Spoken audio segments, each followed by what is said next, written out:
Tous vos amis et vos collègues n'arrêtent pas de vous parler de Notion. Vous, de votre côté, vous êtes bloqué sur cette page blanche où en fait vous savez pas par où commencer, ni par quoi commencer. Il y a quasiment rien sur l'interface, bref, vous êtes perdu. Pas de panique, vous avez cliqué sur la bonne vidéo. Dans cette vidéo, je vais vraiment reprendre les bases. Je vais vous apprendre comment utiliser Notion quand on est débutant, quelles sont les erreurs de débutant que la plupart des gens font, et surtout comment gérer vos documents, vos notes, parce que oui, ça marche pas exactement comme tous les logiciels que vous avez utilisés jusque-là. Je vous invite vraiment à pratiquer en même temps que moi.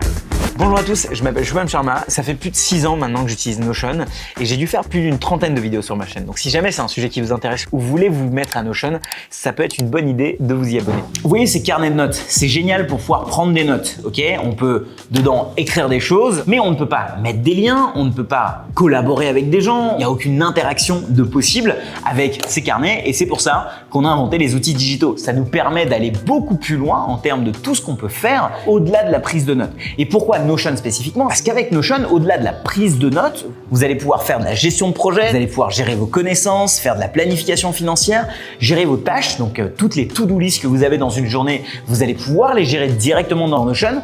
Tout cela va pouvoir être automatisé ensemble et on peut travailler à plusieurs sur l'outil.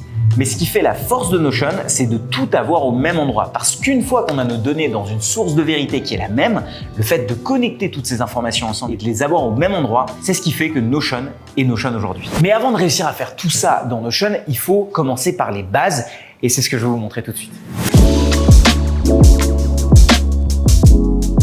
Là, on vient d'arriver sur une page totalement blanche. C'est la première page à laquelle vous avez affaire quand vous vous inscrivez sur Notion. Qu'est-ce qu'on fait ici? Bon, déjà, on lui donne un titre à cette nouvelle page. Donc, on va faire guide du débutant. Et sur cette page, vous avez souvent la tentation de commencer par un modèle. Les modèles, c'est des templates. On les appelait templates avant. C'est des modèles qui sont donnés par Notion pour vous aider à démarrer. Donc, il y a plein de types de templates selon ce que vous voulez faire. Moi, je déconseille de démarrer par là. Pourquoi? Parce que je trouve que les templates, c'est génial, c'est joli dans un premier temps quand on commence, mais on ne sait pas vraiment les utiliser. Il y a un moment donné, on est bloqué. Donc, je vous conseille, moi, de démarrer par une page vide. Et surtout, pour ce que je vais vous montrer aujourd'hui, c'est de l'organisation des pages. Parce que quand vous avez créé une page ici, vous voyez, elle s'affiche à gauche, là, ici. Et en fait, sur cette colonne, là, il y a des pages. En fait, il va y avoir toutes vos pages. Et il faut savoir que dans une page, on peut ajouter plusieurs sous-pages. C'est un petit peu le concept de dossier sous dossier. Donc, je vais ici ajouter une nouvelle page en cliquant sur le plus. Donc, par exemple, ici, prise de notes sur Notion.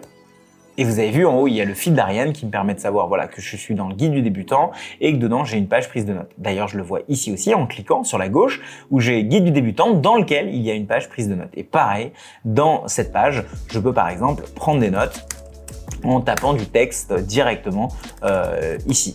Je peux revenir sur ma page d'avant et créer à chaque fois de nouvelles pages. Donc par exemple, je vais ici recliquer sur le plus et créer une nouvelle page. Par exemple, vie perso. Ça va être ma page de vie perso, créer une autre page ici, par exemple vacances. Il faut savoir que sur chaque page, j'ai la possibilité d'ajouter une icône. Vous allez voir que dès que j'ajoute une icône, elle va s'afficher ici également. Donc je vais ici par exemple mettre soit un emoji, soit une icône que je choisis ici. Il y en a plein qui sont donnés par Notion. Je peux également choisir la couleur de ces icônes. Donc par exemple, je mets ici un petit soleil, hop, en jaune. Vie perso, je peux également mettre une icône. Et pareil, sur Notion, comme je vous l'ai dit, ici, vous avez la possibilité soit d'utiliser un emoji, une icône, mais vous pouvez aussi utiliser une image que vous trouvez en ligne. Donc, je peux aller ici, taper Notion logo, par exemple. J'ai trouvé un logo Notion qui est ici. Je fais copier l'adresse de l'image. Je reviens ici et je vais mettre tout simplement l'adresse. Par conséquent, automatiquement, j'ai le logo Notion qui apparaît ici. Maintenant que j'ai fait ça, vous voyez, j'ai une structure avec une page principale qui a 3 sous-pages, mais on peut aller un peu à l'infini avec ça. Donc par exemple, dans ma prise de notes sur Notion, je peux créer des sous-pages. Vous avez vu, jusque-là, j'ai appuyé sur le plus. Je peux d'ailleurs utiliser la touche slash pour pouvoir faire apparaître le même menu. Ça, c'est ce qu'on appelle des blocs, mais je vais en revenir juste après sur les blocs. Pour l'instant, on va juste créer une nouvelle page. Par exemple, ici, gestion des pages, ça va être une sous-page. Vous allez voir que ici, gestion des pages, du coup, est disponible. Ici, je lui donne une icône, par exemple une. Je vais en profiter, du coup, pour faire un petit peu le sommaire de cette vidéo. Donc, j'avais en premier gestion des pages. J'ai envie, si je veux, de dupliquer ce bloc. Je clique ici, là. Ici, vous avez vu sur ces petits points, ces 6 pointillés ici, et je vais pouvoir dupliquer. Donc là, je vais dupliquer ces éléments ici, vous avez vu que j'ai des sous-pages qui se sont créés. Je vais leur changer leur icône à chaque fois. Et ça vous permet d'aller plus vite. Hop. Et je vais évidemment les renommer. Donc nous, ce qu'on va voir ensemble aujourd'hui, on a vu la gestion des pages. On va voir ensuite comment éditer des pages. On va voir comment partager et ensuite utilisation. Et ensuite, en quatrième, on va voir une petite surprise. Donc vous avez compris maintenant qu'il est possible dans Notion de créer des pages qui ont des sous-pages, qui ont elles-mêmes des sous-pages. Il n'y a pas vraiment de concept de dossier en fait dans Notion, tout est page. Donc déjà, c'est un premier élément qu'il faut maîtriser. Comment organiser ces pages dans Notion? Voilà, ça c'est un concept assez important, les pages et les sous-pages. Une fois que vous avez compris ça, vous avez compris comment organiser votre Notion, mais c'est un élément assez essentiel qu'il faut avant de démarrer. Bon là, vous avez compris comment mettre des pages dans des pages et imbriquer tout ça, le fait qu'il s'affiche à gauche, c'est très cool. Mais c'est pas suffisant pour switcher sur Notion, je vous l'accorde. C'est pour ça qu'il y a besoin de comprendre comment fonctionnent les blocs. C'est un élément essentiel sur Notion, il faut que vous compreniez comment fonctionne une page et on va parler dans cette section des blocs. Une des forces de Notion, c'est de nous fournir un éditeur hyper poussé. Pas juste un éditeur de texte comme on a l'habitude de voir sur Word ou encore sur Evernote, mais vraiment des pages hyper complètes qui vont intégrer plein de types de blocs différents. C'est-à-dire, en gros, on va avoir le bloc de type texte qui va être ici. Donc par exemple, j'ai du texte ici, je vais pouvoir, comme dans n'importe quel logiciel, le mettre en gras, le mettre en italique. Ici, donc dès que je vais double-cliquer dessus, je vais avoir la possibilité bien de mettre en forme ce texte. Jusque-là, rien d'incroyable. Mais dès qu'on va cliquer sur le petit plus que vous voyez à chaque fois ici, où on va appuyer sur le slash, comme ce que je vous avais dit tout à l'heure, on va avoir ce petit menu déroulant qui va nous proposer plein de nouveaux blocs. Parce que oui, dans Notion, la manière dont Notion fonctionne et la manière dont une page Notion fonctionne, c'est un empilement de plein de blocs différents. Là, par exemple, ici, c'est un bloc. Vous voyez, ce bloc-là, quand je le déplace, j'ai la possibilité de déplacer en allant sur les 6 petits points ici, ce qui me donne cette main. Et du coup, je peux sélectionner tout ce bloc, le déplacer, etc. Je peux par exemple en bas créer un autre bloc de texte et du coup, je peux ici déplacer ce bloc ici. On reviendra à la mise en forme tout à l'heure, mais ce que j'ai vraiment envie de vous faire comprendre, c'est que on a montré les blocs de type texte, qui est le bloc par défaut, mais on va avoir les blocs de type page. Je vous en ai déjà parlé tout à l'heure, parce que le fait de cliquer ici va me créer encore une sous-page ici. Vous allez avoir ensuite les blocs de type titre. Il y a plusieurs titres, il y a 3 types de possibles dans Notion qui sont hiérarchiquement assez différents. Donc par exemple, on va avoir un titre 1, un titre 2, et vous allez voir qu'au-delà d'être les uns les plus petits que les autres, ils sont aussi différemment traités par un autre bloc qui est par exemple le bloc table des matières. Quand on va cliquer sur un plus ici, on va pouvoir aller chercher le bloc table des matières qui va en fait par défaut nous afficher tous les titres qui sont dans cette page. D'accord? Dans les titres, on peut par exemple mettre ce texte-là, on peut mettre cette page-là ici, ça on va le supprimer. Ensuite, on va avoir les blocs de type liste. Il y en a plein. J'ai les listes à puce classiques, donc par exemple élément 1, dès qu'on va cliquer sur entrée, ça va directement nous créer un autre élément. Mais j'ai aussi d'autres types de listes. Par exemple, dès que je vais cliquer ici, j'ai la possibilité d'avoir les listes numérotées, mais aussi des menus dépliants. Donc là, c'est des listes un petit peu spéciales. Donc par exemple, des sous-éléments. Donc par exemple, un sous-menu qui va pouvoir abriter des choses différentes. Donc par exemple, je peux, si je le souhaite, pouvoir prendre cette page qui est ici, la mettre dans mon sous-menu, derrière la dupliquer plusieurs fois. Ici, du coup, ça devient plusieurs sous-pages qui sont ici, qui n'ont pas de titre. Mais ça, c'est pas très important. Mon but, c'est juste de vous montrer qu'il y a des sous-pages qui sont disponibles, qui vont apparaître dans le menu ici, mais elles sont elles-mêmes dépliables comme ça. Et ça, c'est un super truc. Moi, je l'utilise vraiment tout le temps, ce menu dépliant. Il y a plein de types d'éléments ici. Il y en a un dernier que je ne veux pas oublier, c'est l'élément de type to-do. Donc, l'élément de type to-do, il est là, c'est les listes de tâches. Donc, par exemple, je vais avoir ici, tâche 1, tâche 2, tâche 3, etc. Et donc à chaque fois que je vais les cocher, elles vont se cocher ici. Donc ça, c'est des choses assez classiques. La seule spécificité, c'est que tout est sous forme de blocs, comme ce que je vous ai dit. Si je prends ma souris ici et si je sélectionne, vous voyez, les blocs s'illuminent comme ça. Et ça va être assez important parce que en fonction de quel bloc c'est, je vais pouvoir les mettre côte à côte, par exemple. Et ça, c'est assez génial de pouvoir du coup créer de la mise en page directement juste en déplaçant les blocs comme ça. Hein, on va voir deux types de blocs, par exemple le bloc citation qui va être ici. Donc là, on va pouvoir pareil ajouter du texte de type citation. Il faut savoir qu'il y a des blocs qui ont de la configuration spécifique. Donc dès qu'on va cliquer ici, par exemple cette citation, je peux la mettre en plus grand ou en plus petit. Je peux lui choisir une couleur également. Je vais avoir le bloc encadré. Et il faut savoir que pour pouvoir retrouver des blocs, vous n'êtes pas obligé de scroller à l'infini.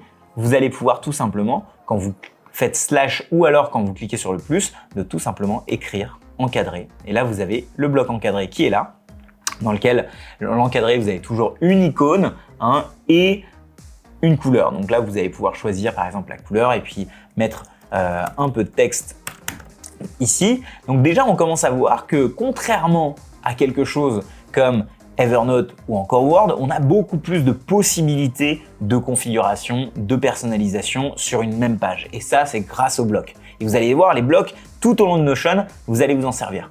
Bon, maintenant que je vous ai parlé des blocs, je dirais assez classiques, je vais vous parler des blocs médias qui sont assez importants. Donc par exemple, je vais créer un autre titre, un titre de niveau 2, je vais appeler ça bloc médias.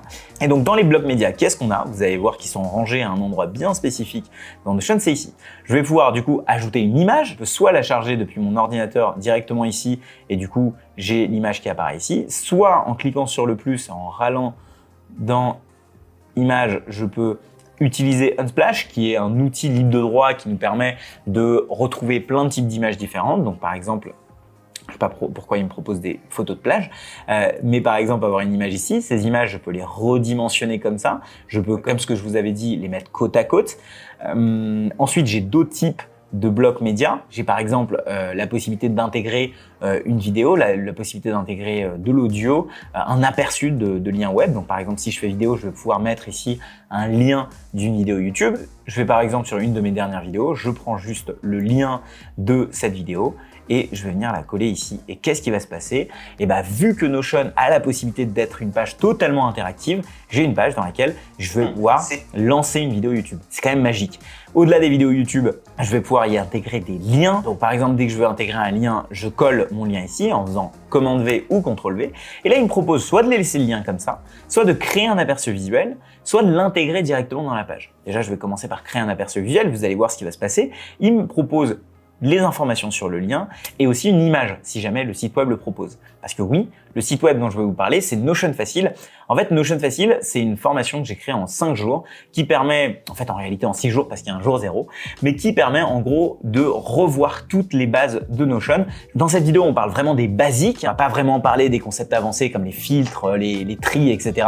Mais ils sont vus dans cette mini-formation. C'est totalement gratuit, c'est par mail, un mail par jour. Donc si jamais vous êtes intéressé par Notion et que vous voulez aller un petit peu plus loin, n'hésitez pas à vous inscrire. Ça dure uniquement 5 jours.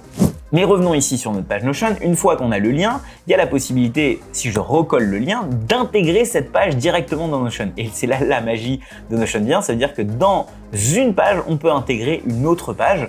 Ça, c'est assez génial, notamment quand on a envie de faire un site perso assez avancé. On peut vouloir intégrer des pages au-delà de juste une vidéo YouTube ou quoi que ce soit. On peut aussi mettre un lien Spotify, là aussi, soit en mettant un aperçu visuel comme ce que j'ai fait ici, soit en intégrant directement dans la page. Vous avez directement un lecteur Spotify, ça marche aussi avec plein d'autres outils externes, pas uniquement que du son, parce que ça c'est les blocs médias que je vous ai montré ici, mais il y a aussi des blocs d'intégration d'outils externes, donc notamment Google Drive, des tweets, Google Maps. Donc, par exemple, si je vais sur Google Maps, je prends un lien Google Maps n'importe lequel, je le prends ici et je le colle ici, et si je fais intégrer Google Maps, vous allez voir qu'il y a la possibilité que Google Maps vienne directement s'intégrer dans ma page. Et là, pareil, je vais pouvoir jouer avec. Vous avez vu, je vous ai montré que quelques types de blocs médias, mais je vous invite vraiment déjà à pratiquer en même temps que moi, peut-être re-regarder la vidéo cette fois-ci en pratiquant vous de votre côté, mais vraiment, je vous incite à aller jouer un petit peu avec ces différents blocs d'intégration de blocs médias qui apportent beaucoup à Notion. C'est vraiment ça la richesse de Notion, d'avoir des outils connectés qui peuvent s'intégrer dans une page. Donc voilà, avec les blocs de type texte, de type média, de type intégration, avec tout ce qu'on peut faire en termes de mise en forme, vous avez compris que les pages Notion, c'est quelque chose de très puissant. En plus, quand on commence à mettre des pages dans des sous-pages, on commence à créer en fait des vraies structures d'organisation directement dans Notion. Là, vous commencez à comprendre que c'est pas juste un outil de prise de notes classique, on peut faire vraiment beaucoup de choses, notamment avec ce concept de bloc qu'on vient de voir. Maintenant, c'est pas tout, ça suffit pas de vous dire switcher sur Notion juste parce qu'on peut faire de la super édition de pages. Il y a beaucoup plus, notamment la collaboration, c'est un élément essentiel. Une fois que vous avez votre page, le plus important, c'est de pouvoir la partager. C'est exactement ce qu'il y a dans l'élément 3. En fait, n'importe quelle page, une fois qu'elle est créée, elle peut être partagée à quelqu'un d'autre. Vous voyez, j'ai ce bouton qui s'appelle partager ici. Il me montre à qui cette page est partagée. Donc, on peut taper n'importe quelle adresse email ici et puis cette personne va recevoir une invitation pour pouvoir voir notre page. Sauf que eh bien, cette personne est obligée d'avoir un compte Notion. Donc, si jamais c'est pas le cas, vous avez la possibilité de transformer cette page que vous avez créée en site web directement. Et ça, c'est la vraie magie de Notion. Vous recliquez sur partager, vous faites publier sur le web. Et à partir de maintenant, ce lien-là qui vous a été créé, eh ben, est un lien de site web. Si là, je vais donc en mode privé sur mon navigateur, bah, je vais pouvoir revoir la même page que j'ai créée tout à l'heure. Je vais pas pouvoir la modifier, mais je vais pouvoir interagir avec et ça c'est vraiment magique. Donc le Google Maps est dispo, le player de Spotify est également dispo, c'est assez magique et c'est ce qui fait la richesse de Notion. Un point très rapide sur combien ça coûte Notion, parce que c'est une question qu'on me pose très souvent. Juste pour info, cette vidéo est pas du tout sponsorisée. D'ailleurs, j'ai jamais eu de vidéo sponsorisée par Notion. C'est juste un outil que j'aime beaucoup. Et d'ailleurs, ça me permet aussi de dire plein de choses sur Notion et pas d'être bloqué sur quoi que ce soit. Bref, le plan gratuit qu'il y a sur Notion, et ben en fait, pour débuter, il est très bien. Franchement, c'est ce que je vous conseille d'utiliser dans un premier temps. Le seul élément sur lequel vous allez être bloqué, c'est sur combien de mégaoctets d'images ou PDF vous pouvez vraiment uploader dessus, téléverser dessus. Mais très honnêtement, dans un premier temps, je vous conseille de ne pas le faire. Ça sert à rien de mettre vos propres images, etc. Il faut juste attendre d'être à l'aise avant de passer sur un point plus ou quoi que ce soit. Maintenant, si vous êtes plusieurs à travailler dessus et que vous utilisez tous les jours, pourquoi pas passer sur un plan plus, mais dans un premier temps, vous n'en avez pas besoin. La dernière chose dont je voulais vous parler, c'est le concept des bases de données. Là, ce qu'on vient de voir, c'est vraiment 1/10, même pas 1/20 de ce que Notion peut faire. Et justement, les bases de données nous permettent de faire le reste. Donc, c'est quelque chose d'assez important. Je ne vais pas vraiment l'aborder dans cette vidéo parce que il faudrait un peu plus de temps. Si jamais ça vous intéresse, n'hésitez pas à aller regarder Notion Facile, qui est la formation dans laquelle je vous explique plus en détail comment ça marche les bases de données. Mais j'aimerais vous montrer quand même quelques exemples. Donc là, par exemple, je suis sur une page et dans cette page, je vais utiliser volontairement les modèles, ceux que je vous avais dit de ne pas utiliser dans un premier temps, pour vous montrer un peu comment ça fonctionne. Donc là, par exemple, je suis sur une base de données de tâches dans laquelle il y a pour chaque élément le fait de pouvoir cliquer sur des tâches, donc ça devient un petit peu une to-do list. Il y a une base de données ensuite de projets qui sont liés à des tâches et donc du coup on a un niveau de plus de bases de données qui sont connectées ensemble. On a une base de données de réunions, une base de données de documents. Ça aussi c'est des bases de données qui ont des images. Ça c'est des pages. Les pages on les connaît déjà et en fait des bases de données, des pages, on peut les mettre toutes dans une seule même page comme on l'a vu juste avant. Les bases de données, c'est un type de bloc un petit peu différent, mais si vous êtes débutant, je vous conseille d'abord d'être à l'aise avec ce que j'ai montré dans cette vidéo, à savoir les types de blocs, les manipuler, le fait de les déplacer, etc. C'est hyper important parce que sinon très vite vous allez être capé. Donc je vous incite vraiment à re-regarder cette vidéo et de manipuler avec moi. Mais si ça vous intéresse d'aller un petit peu plus loin, il y a Notion Facile qui en 5 jours vous apprend tous ces concepts-là. Et sinon, j'ai fait plus d'une trentaine de vidéos sur ma chaîne, sur Notion, et je vous invite à les regarder parce que vous allez voir que je parle parfois de comment construire un CRM avec Notion, comment je gère mon calendrier éditorial sur Notion, bref, il y a plein de choses. Vous avez de quoi faire. Mais quant à moi, je vous retrouve dans une de ces vidéos. Ciao, ciao!